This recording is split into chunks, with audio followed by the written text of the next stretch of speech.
All right, welcome you guys. I'd like to introduce to you a friend of mine. His name is Mr. Ed Grimsley, and we're going to meet him in just a little bit. He's going to tell us a little bit of his story of his personal sightings of UFOs. Now, these sightings started for him back when he was about 16 years old.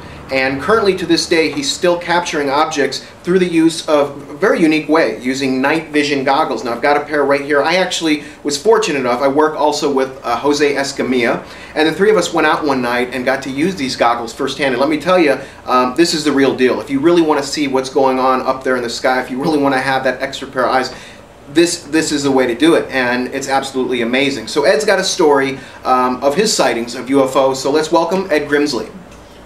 When I was around 10 or 12 years old, I was hiking with family on Mount Santa Elena up in the Napa Valley, the head of the valley, and we saw UFOs, and the first one pulled in and was just hovering over the valley right next to the mountain.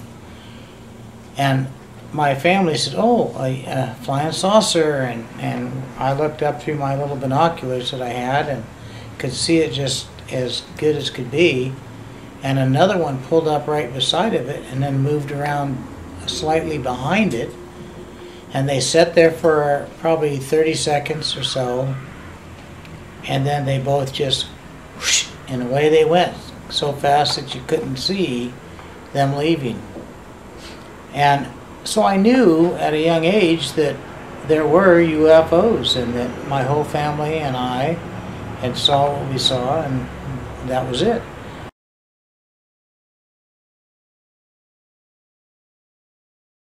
When I was 16 years old in 1961, in the Sierras while camping in a hunting trip the day before deer season in '61, I saw a great deal of activity as I looked out of my sleeping bag, and it looked like stars and glittering going against each other, and some of them were blowing up and they were firing on each other. So I woke everybody up in the campsite, and they all watched for probably an hour and a half or so. And I still remember my father, who is passed now, but he says, "Well, I don't know who they are, I don't know what they're fighting over, and I don't know whose side I would be on. And my .270 hunting rifle wouldn't reach them. So I'm going to go back to sleep." But they're real. So I, the curious cat, stayed up until 5 in the morning when the sunlight started to come up, and then I could no longer see them.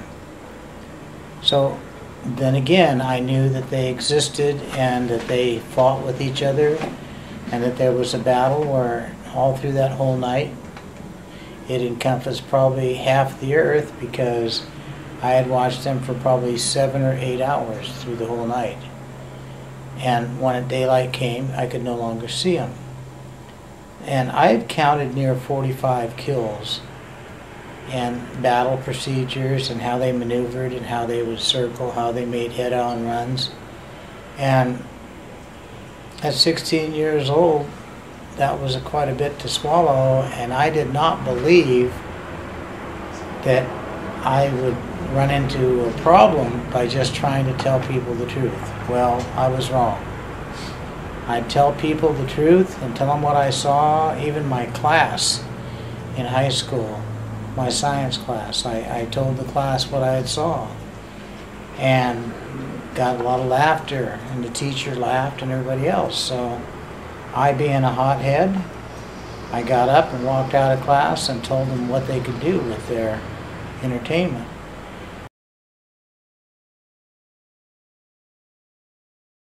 All my life I wondered who they were, what they were fighting about, and then about 1999 I found a pair of these.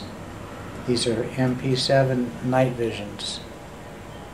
And by looking with these and focusing in, I was able to see the spacecraft, and they were flying quite often. They still fought with others. And I realized that there has been a war going on, and as to now, I know it's been going on for over 40 years. And none of them came in and blown up Earth. They're fighting with each other. I don't know who's on whose side. I've never seen a little green man or a gray one. And I believe that they are human beings or alien-like human beings, that perhaps we are in a situation where we have a truce or a treaty and we are getting protected in one sense and maybe working with in another, and there may be some trying to come in from another area that's trying to take us over. Ed has actually shown hundreds of people his way of using these and his way of seeing UFOs. People that were non-believers, skeptics of the phenomena, have actually gone out with Ed and done some sky watching using his night vision goggles, and literally people have fallen to their knees because they're so blown away by what they have seen and what Ed's been able to show them. Yeah, you told me numerous times about your UFO sightings and stuff. You know, I've been working. And you were thinking maybe calling a psychiatrist, getting me help? Well, no, I sympathize for you, so I just wanted you to believe, you know, I wanted you to think that I believed you, so. Then I got you down here to see. Well, yeah, a few years later, I finally came down and looked through these night visions, and it was one night that even you said that was probably the most you've ever seen in one night, and the way we saw, I don't know, close to 80 to maybe 100 of them, and it wasn't just one at a time, it was squadrons. Squadrons, yeah, of 16, 12, 8, 5, sets of 3s, and then a bunch of single ones, and they were just jamming all over the place. So, you know, I don't know what the hell it was. It was something out of this world. Yeah, I first seen them looking through night vision goggles, and when you see them, you would think that they're like just like a normal probe or like a satellite in the sky going, but sometimes you see them turning, like usually they'll just turn counterclockwise, but then you would see like another one coming towards them. Sometimes they'll battle it out, blow each other up, and I've seen a couple of those happen. There's a laser scientist,